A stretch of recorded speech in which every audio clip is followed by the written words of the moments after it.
Hey, welcome back, everybody, to another episode of the Educational AD Podcast. We'll be right back with today's guest, but as always, we want to give a shout out to our sponsors. Now, don't hit that fast forward button. I'm watching you. Stay with us for the next 3 minutes. We only have sponsors that I used as an athletic director. They're great companies. You're going to be glad that you used them too. So take the next couple of minutes, listen to our shout outs, listen to the podcast, and then go visit these sponsors because you'll be glad you did. Here we go. We want to say thanks to our good friends at Hometown Ticketing for their support. Hometown's the leading digital ticketing provider for schools and colleges. It's digital ticketing that offers more support, more security, and more customization. Go to hometownticketing.com. They're going to help you make the best solution for online ticketing. We also want to thank Gipper. Gipper's the official social media graphics solution for the podcast. And if you go to Gipper.com, their team will help you create world-class graphics to help celebrate your athletes and promote your teams. Gipper's used and trusted by over 3,000 high school and college programs across the country. It's professional graphic design made simple. Go to Gipper.com to get started. We also want to say thanks to Sideline Interactive, indoor score tables and video boards.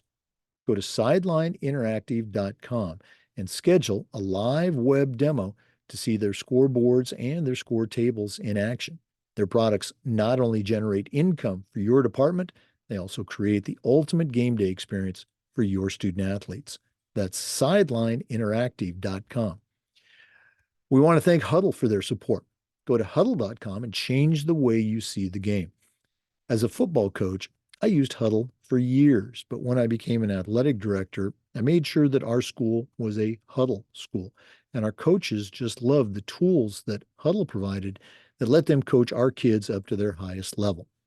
Go to huddle.com, join the 8 million users, and turn your school into a Huddle school. We want to say thanks to Snap Raise. Have you ever spent weeks and weeks on a fundraiser and got little, if any, return? Stop right here. Go to snapraise.com. Hands down, the best online fundraising platform out there. We used it at our school with tremendous success. Our coaches loved it. Our parents loved it. It works. Go to snapraise.com. Check out their other platforms. But if you're looking for a fundraiser, go to snapraise.com. We want to say thanks to Vital Signs Wall of Fame. Go to their website, vitalsignswalloffame.com, and check out their interactive touchscreen video consoles. It's a great way to show off your school record boards or your school's Hall of Fame, or simply tell your school's most compelling stories and proudest moments. Go to vitalsignswalloffame.com. Mention the podcast. You'll get a nice discount. That's vitalsignswalloffame.com. We want to thank Home Campus for their support. Home Campus is a platform that I used every single day, and so will you. Things like scheduling, student athlete eligibility and clearance. Who doesn't do that every single day? Communication with your state association, with your parents, your coaches, your kids, uploading rosters, you name it. Home Campus does it, and it does it better. And to get started, all you have to do is go to homecampus.com. That's homecampus.com.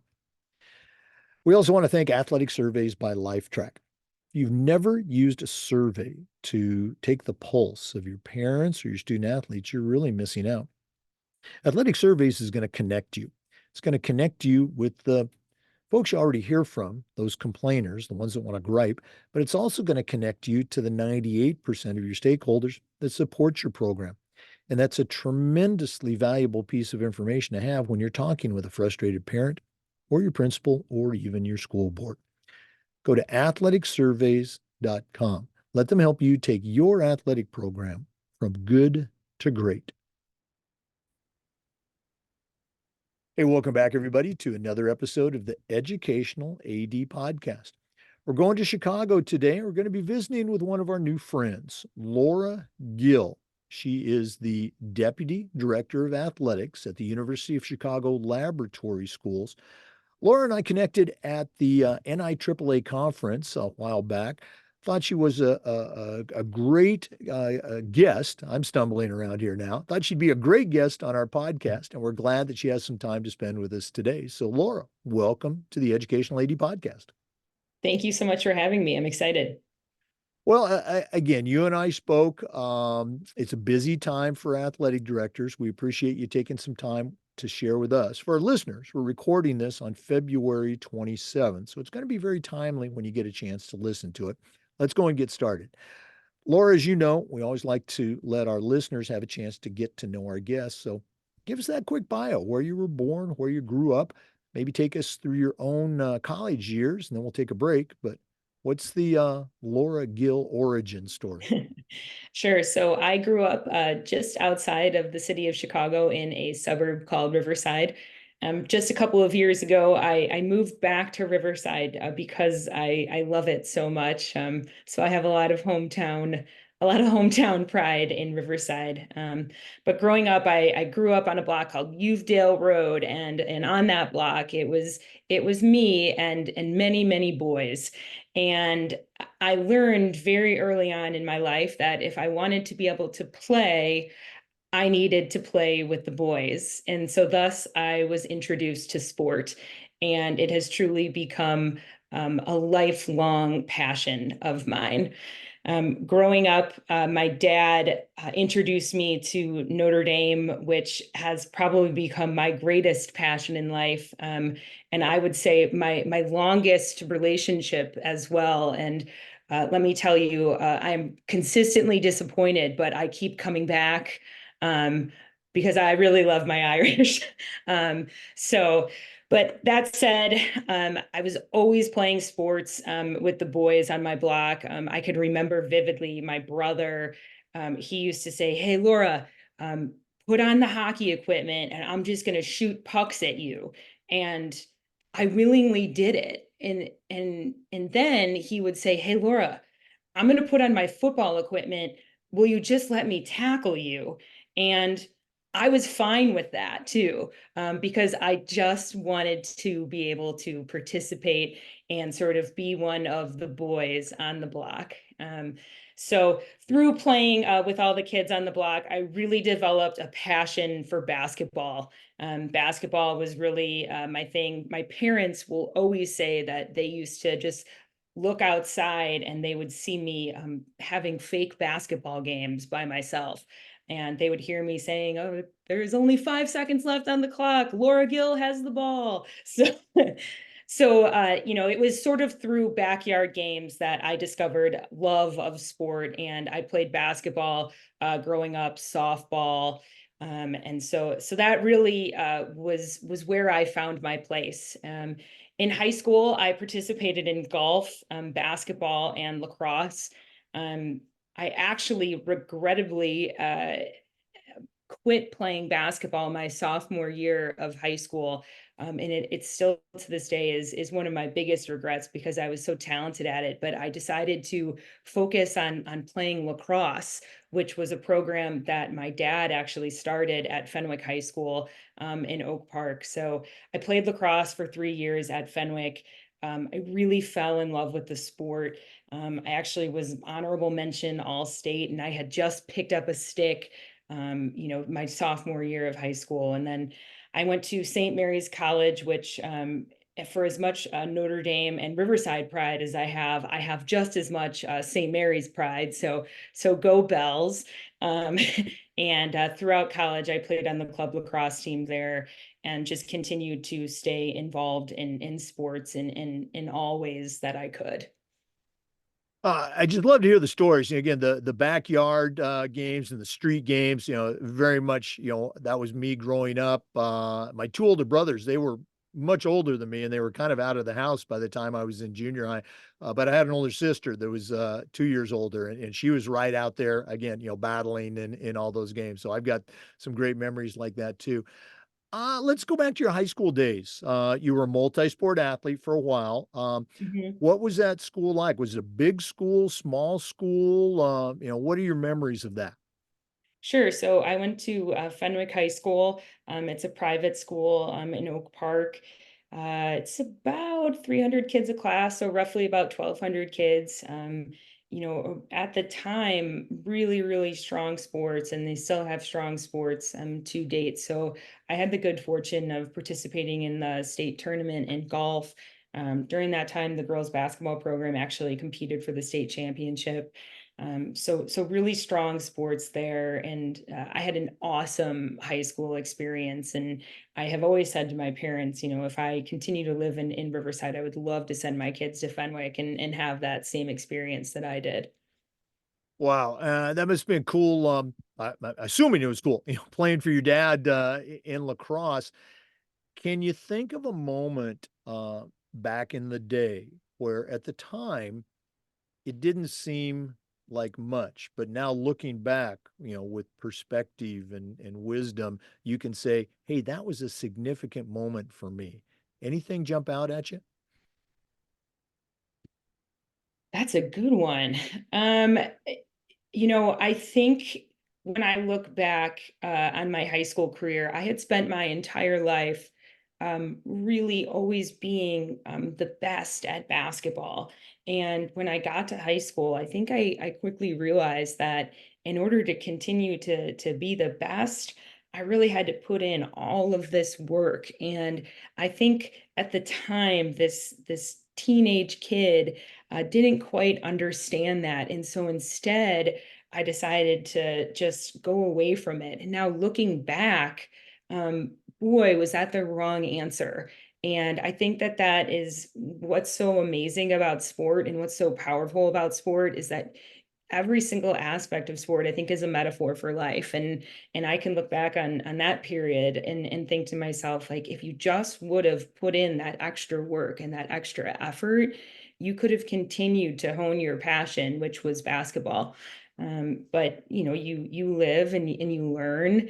And I discovered a different passion, which was lacrosse, through deciding to stop playing basketball. So I feel very lucky for that, and I feel even more lucky that I had the opportunity to play for my dad, who to this day is one of my biggest role models, along with my mom. And watching my dad, who knew literally nothing about lacrosse at all, try and develop this program was really fun. And I'll talk about it a little bit later on, but I ended up starting a lacrosse program, and I really used the blueprint in which he used in order to do so. So that was a fun, I think, a fun learning thing for me that I gained from my dad. Oh, absolutely. Helping that next generation. I'm looking forward to hearing that story. For listeners, our guest today is Laura Gill. She's the Deputy Director of Athletics for the University of Chicago Laboratory Schools. We're going to take our first break, but we are going to come back with some more, so please stay with us. This is the Educational AD Podcast. We want to thank our good friends at Hometown Ticketing for their support of the podcast. Go to hometownticketing.com. It's digital ticketing that offers more.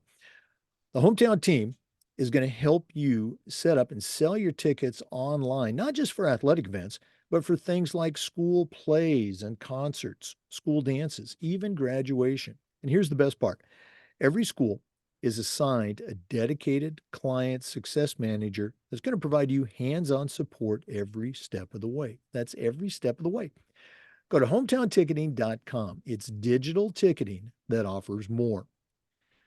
We also want to say thanks to Gipper for their support. Gipper's the official social media graphics solution for the podcast.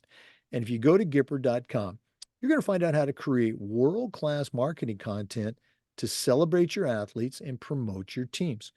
Gipper's used and trusted by over 3,000 high school and college programs across the country. It's professional graphic design made simple. Go to Gipper.com to get started. Welcome back, everybody, to the Educational AD Podcast. Our guest today is Laura Gill from the University of Chicago Lab Schools. Laura, you kind of took us on your journey up through your college days.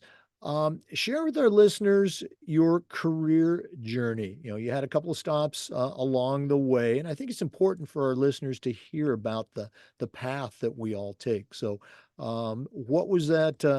What were those first jobs? Sure. So when I was in kindergarten, my mom always tells me that I repeatedly told her that I wanted to be a teacher. So I held pat with that. And after college, I decided to go and get my master's in education at DePaul University.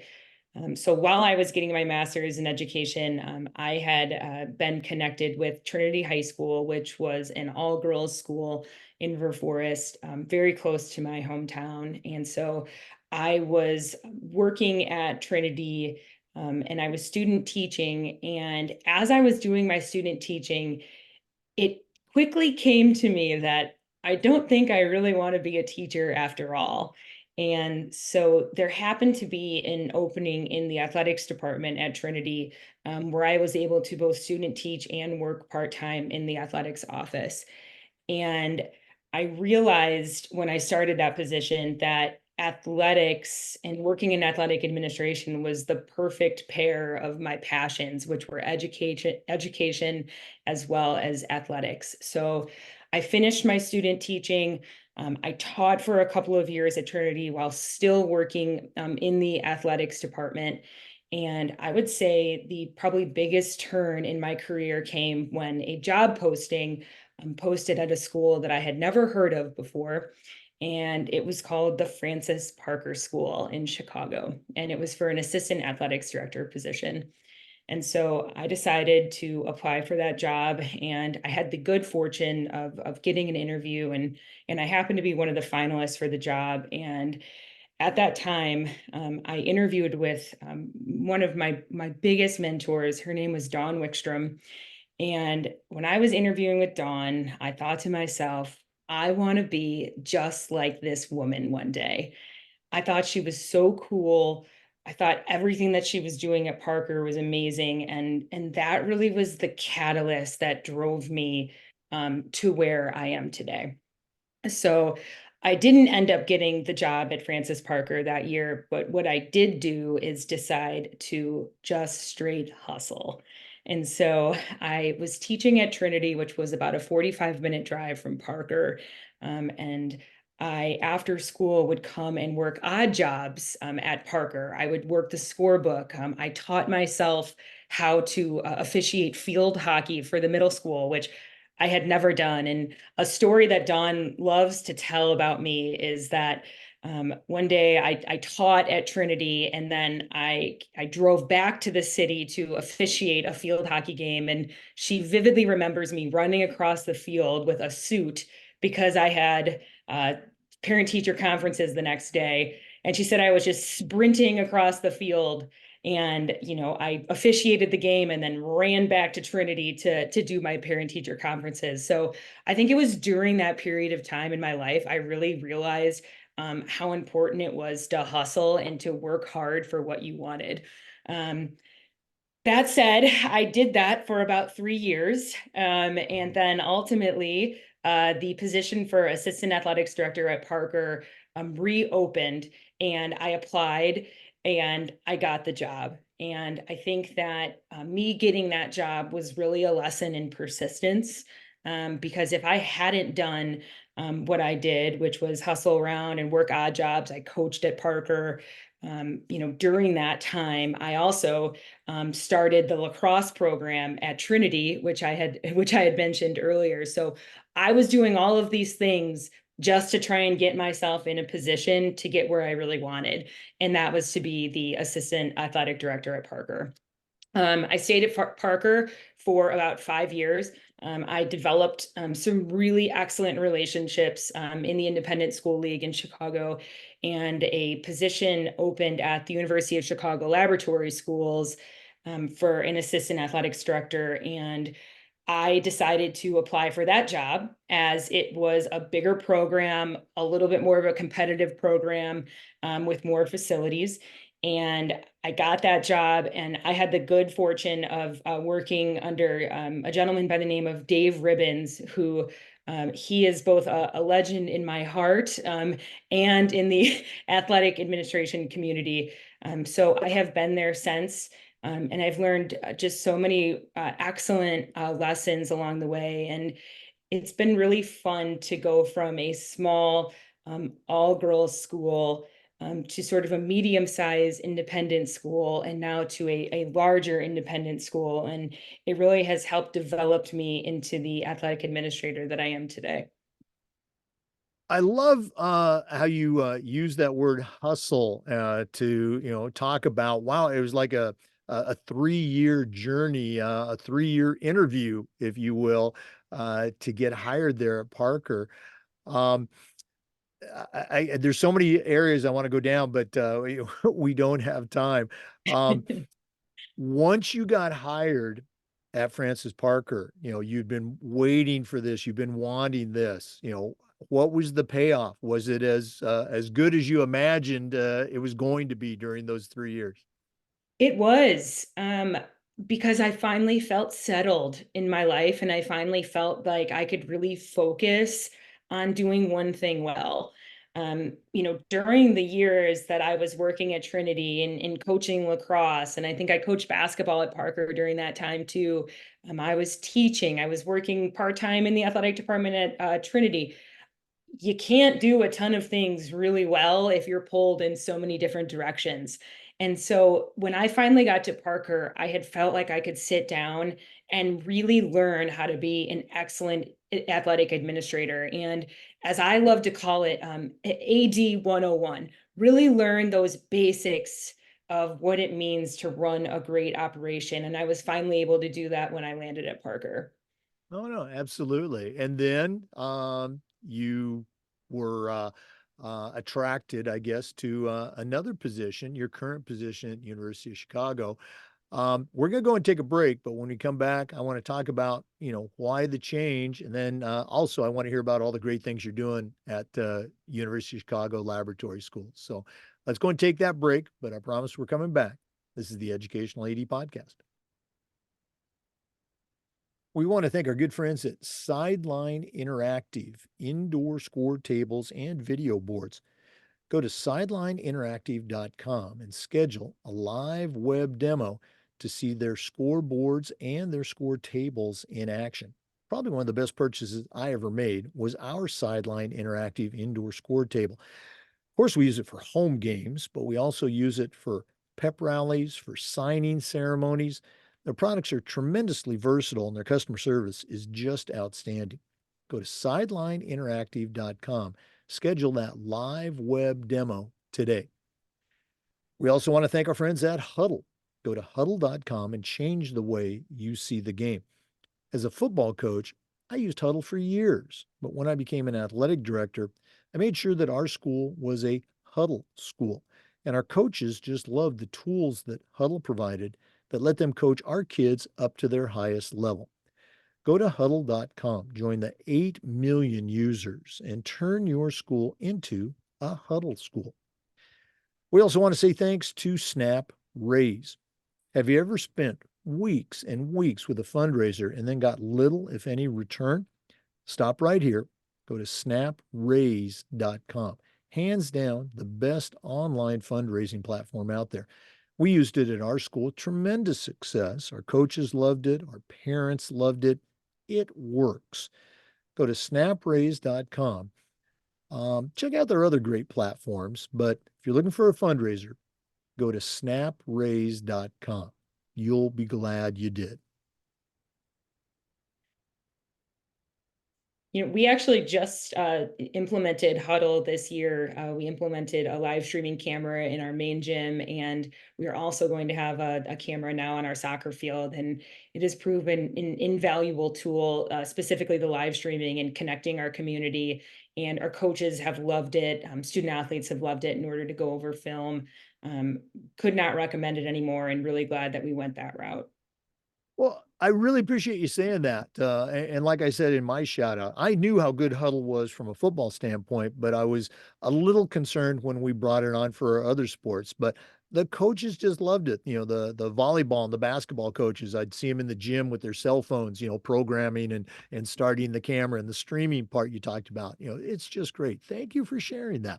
Yes, it's incredible. It's so great that I have parents that will email me sometimes and say, just checking to make sure Huddle is going to be on. And I'm like, yes, it's always on now for every home game. There you go. That's your return on investment right there. Exactly. Hey, for our listeners, our guest today is Laura Gill. She's the Deputy Director of Athletics at the University of Chicago Laboratory School. Has a tremendous background in athletics. Laura, you'd kind of taken us up through your career. You were at the Francis Parker School, something you really, in your words, hustled to get that job. But then you were attracted by a position at the University of Chicago. Why the change? And then I definitely want to hear about what you're doing right now. Sure. So the University of Chicago Laboratory Schools actually happens to be in the same conference as Parker. So I had the good fortune of, making connections with Dave Ribbons, who is the director of athletics at the time, and he had been working. It was just him, and he had an administrative assistant, and the program and school was getting bigger and bigger. So they just opened up a brand new position for assistant athletics director, and I was incredibly attracted to the position because there was more facilities. We have 3 gyms, a brand new turf field, tennis courts. The programs were a little bit more competitive, as well as a more diverse offering of programs. So it felt like a great next step for me. And I was also really excited to learn and work for somebody as established and as reputable as Dave Well, I should say. I was going to say, after you made the switch, hey, what are some of the things that you do at the University of Chicago, some programs that you're particularly proud of, maybe things that you would consider best practices? Sure. So right now at the University of Chicago, we offer 69 different teams. We are a no-cut program. So we have a robust offering of programs, and also we have the really wonderful problem of having an incredibly high participation rate. So as an example, our 7th grade basketball team this year, boys basketball team, had about 36 kids on it. So while an amazing thing to have 36 kids on a basketball team, you certainly have to solve that problem and figure out how to make sure that you ensure an excellent student experience. So really something I've learned a lot about since being at Lab is problem solving, and specifically within that realm of no cut. Um, but as far as best practices, when I think about being an AD, I really come back to thinking about being the example. As an athletic administrator, I think that your coaches are looking to you as well as your student athletes. So being an example is incredibly important, and that means being somebody that's willing to roll your sleeves up and do the things that sometimes don't seem that sexy. And that is something that I have found has earned me a great deal of respect during my time in athletic administration. Something that I have done while at Parker and now while at Lab as well is I really like to get involved in practices. And I don't just mean standing at a practice and watching, I mean actually lacing up my shoes and going and participating. Um, just the other day, I scrimmaged with our girls basketball team, and I thought I was in decent shape, and then I ran up and down the court a couple of times, and the girls were making fun of me because I couldn't make a layup, and I think it was because I was so tired. But, but that being said, I really like to get involved in practices because I think it's a really great way to humanize yourself with the student athletes. And I also think it's a great way to really understand what your coaches are doing during practices. And so not only are you, developing relationships with both the coaches and the student athletes, you're humanizing yourself and you're learning more about your program. So as far as best practices, I really think about be that example and be somebody that, the kids and the coaches can really look to. And that's proven really successful for me over the years. Absolutely. And it leads to, as you're doing that, being the example, and you alluded to that, it builds those relationships that are just so critical with kids and with coaches. Great stuff. We've got an athletic director here in Florida. and she's a little bit older than you, but she will do that frequently, and she videos it, and then she'll turn it into a TikTok. She's kind of called the TikTok AD here in Florida, but there's a little tool for your toolbox. Next time you do that, I don't know I want that for myself. you don't I want the video I proof I of went it, out huh? to tennis practice recently, and my coach he did not hold back with how bad I was. Yeah, yeah, But yeah. it was what was really interesting is while he made fun of my skill set, he also came back and said to me, Laura, the kids absolutely love seeing you out there. And it means a lot to them and it shows how much you care. And that feedback from him, it really meant a lot. And it is the reason that I continue to do it, even when I may embarrass myself here and there. Oh no, absolutely. It humanizes you. You're the AD, but they can see that you want to get involved. Very cool stuff. Sure. Laura, one of the things that I always share with ADs, again, from my position of experience, being the old guy, is the importance of networking. And, it's something we Mm. encourage with the podcast. So if one of our listeners wanted to reach out and add you to their network, and listeners, I think you have a tremendous resource here. What's the best way that they can get a hold of you? Sure. You can reach out to me via email at lgill@ucls.uchicago.edu. You could also find my email address on the University of Chicago Laboratory Schools website as well. And I would love to hear from anybody who's listening. Okay. And we'll give that information out again at the end of the podcast. One more time, our guest today is Laura Gill, the Deputy Director of Athletics at the University of Chicago Lab Schools and part time basketball and tennis player for the teams.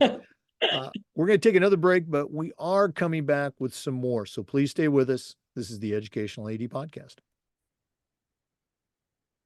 We'd like to thank Vital Signs for their support of the podcast.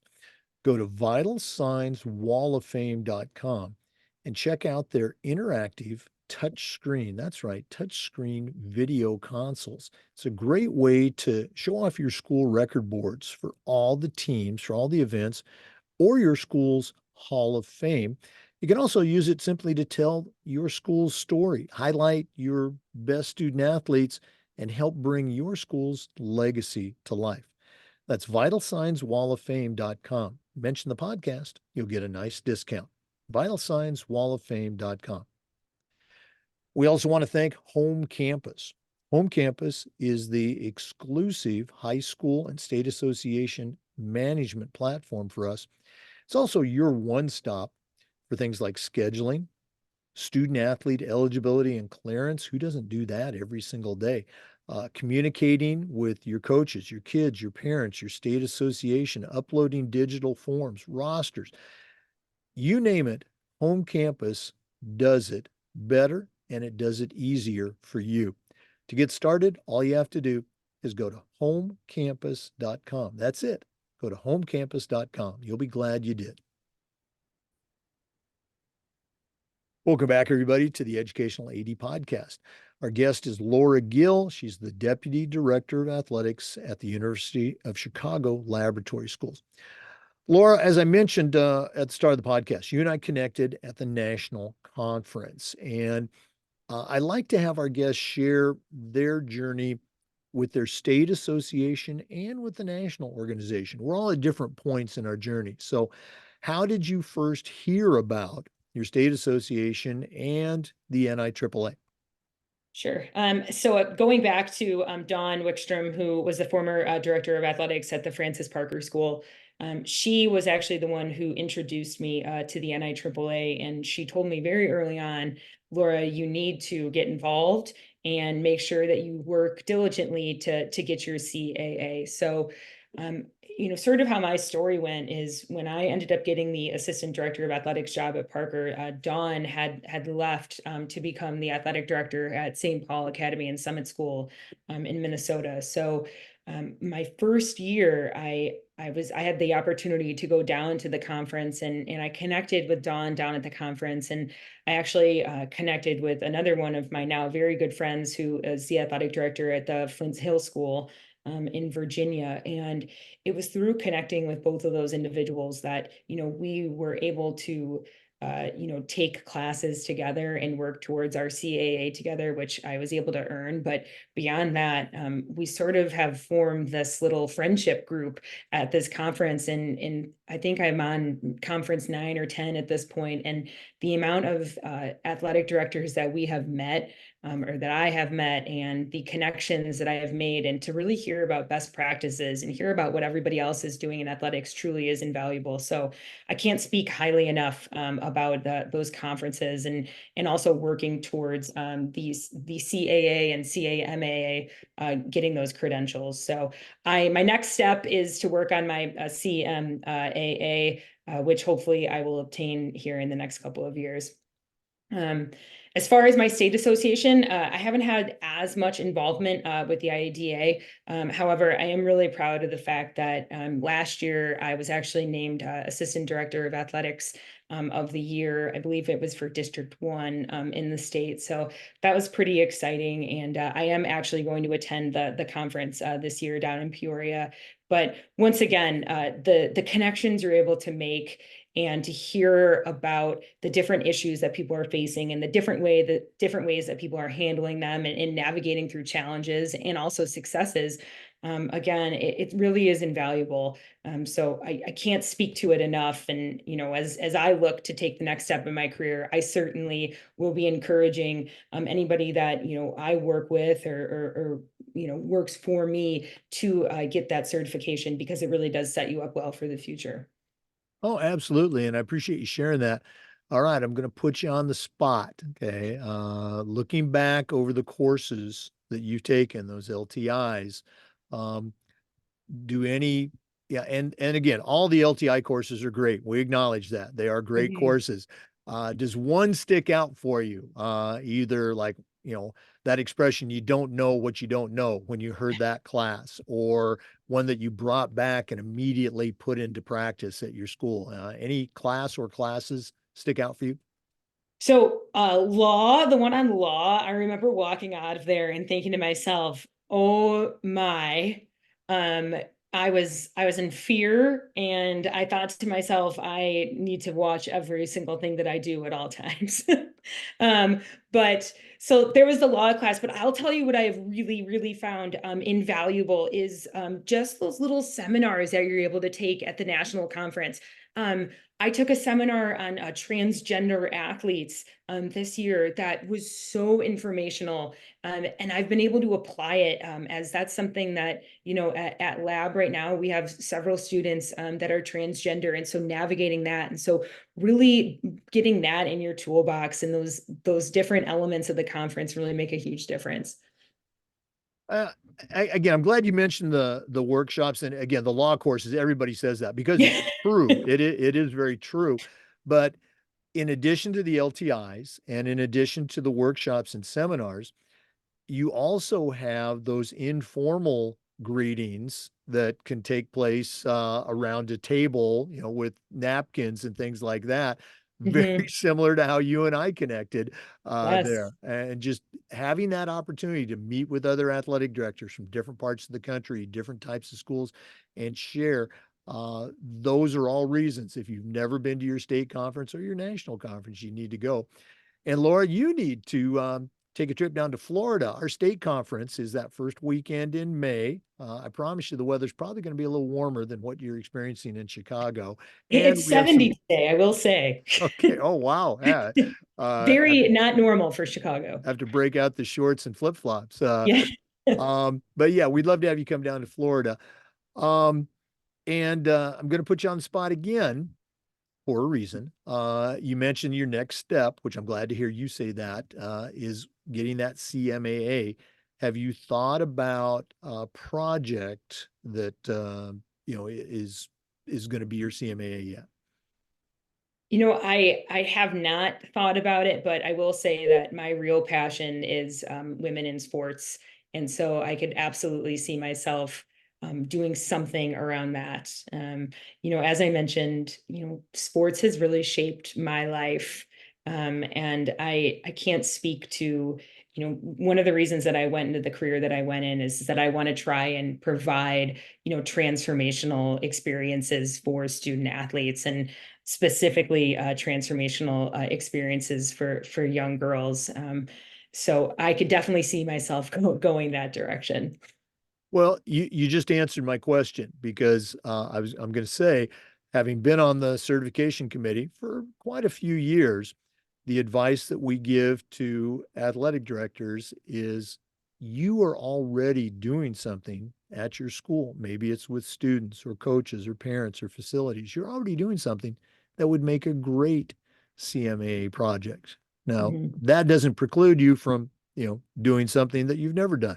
But uh, every for our listeners, you have a state coordinator for certification. Reach out to that individual. You can reach out to me. I still help people with their CMAAs, but don't try to, you know, um, pick out some pie in the sky thing that you've never done. Think about what you're doing right now, because I guarantee you, you're already doing something that would make a great CMAA project. Well, Laura, this has been really cool reconnecting with you and hearing about your program. You're doing some great stuff. Keep on leading, but we're not done yet. We always wrap up with the athletic director's toolbox. Now, you've certainly had a wide range of experiences as an athletic director, but we're Mhm. going to take our final break. When we come back, I'm going to challenge you to send out a brand new athletic director on their very first job, but I'm only going to let you put three things in the toolbox. I'm So ready. let's hear from Athletic Surveys, who sponsor this. And when we come back, we're going to find out what Laura Gill is going to put into her new athletic director toolbox. We want to thank Athletic Surveys for sponsoring the AD Toolbox segment of our podcast. Athletic Surveys are a quick and easy way for you to collect comprehensive data that's going to allow you to improve your entire program. Athletic directors already hear back from the complainers, the people that want to gripe about everything. Athletic Surveys is about connections. They're going to connect you to that group, but they're also going to connect you to the 98% of your stakeholders that support your program. And that is tremendously valuable information when you're speaking with a frustrated parent, or maybe your principal, or even your school board. Go to athleticsurveys.com. They're going to create a custom survey that'll let you take the pulse of your players and your parents. That's athleticsurveys.com.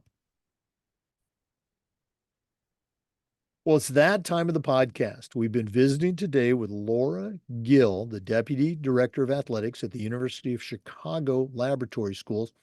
Has a great background in athletics, but right now I'm going to challenge her to send out a brand new AD on the very first job, and I'm only going to let her put three things in the toolbox. So, Laura, what three items are going into your new athletic director toolbox? So I think the first and most important item I would tell any new athletic administrator is build relationships. Relationships are the key to everything that we do as athletic administrators. So go out of your way to build relationships with student athletes, coaches, parents, other community members. Relationships are so important. And when you're able to establish a strong rapport with the people around you, I think that you will see how well your athletic department will run. Um, my second is develop strong coaches, and take the time to provide them the professional development necessary in order for them to succeed. An athletics department is only as good as the coaches in which are running the programs. And so if you take the time to develop strong coaches, your life as an athletic administrator will be so much easier. And I think that that connects right back to relationships as well. I mean, you could provide all of the professional development for coaches, but establishing a strong rapport and a strong relationships with your coaches, it's so important. I can't speak enough to when you have veteran coaches that understand the mission of a school and of the program, things are going to be successful, and most importantly, the students are going to have a great experience. And my third, and I may give you a fourth, But my third is that the student voice matters. Students are the reason that we are in athletic administration, and I think allowing their voice to be heard is so imperative in order to being and to running a successful department. I want to take in something that we just did recently at lab. There has been a narrative over the years that the girls do not receive the same amount of treatment or similar treatment as boys at lab, and that's something that I really take to heart because as I mentioned before, females in athletics is my real passion in providing those great experiences, and so we took that feedback, and on February 7th, which is National Girls and Women's in Sports Day, we ended up hosting an event for all of our female athletes throughout the school. And the theme of the event was how sweet it is to participate in sport as a girl. And we had a food truck that only sold sweets. And we had the girls all sign a banner, and the feedback we received from our student athletes was awesome. And it really made me think of how much the student voice matters. So listen to it, use their words, and use it to your benefit, because they really know. So, and the fourth one, I'm just going to do this really quickly.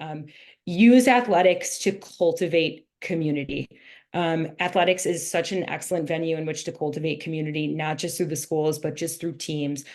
So in everything that you do, think about ways in which athletics can cultivate community, whether it be hosting an event.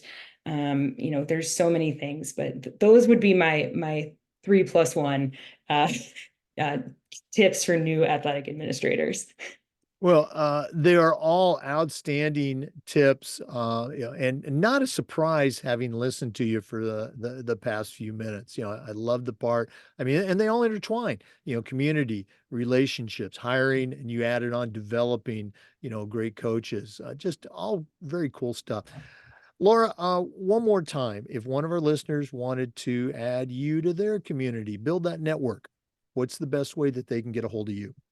Sure. I could be reached via email at lgill@ucls.uchicago.edu. Or like I said, you can go to the University of Chicago Laboratory School's website. Under our athletics tab, my information is there as well. All right. Well, Laura Gill, thanks so much for sharing with our listeners today. All the best moving forward. And we'll look forward to seeing you either at the FIAAA conference in May, or, maybe we can wait until Austin for the national conference. Jake, it was great to see you, and I can't wait to meet up with you again, and hopefully share some stories over a fire. I love it. I love it. Okay.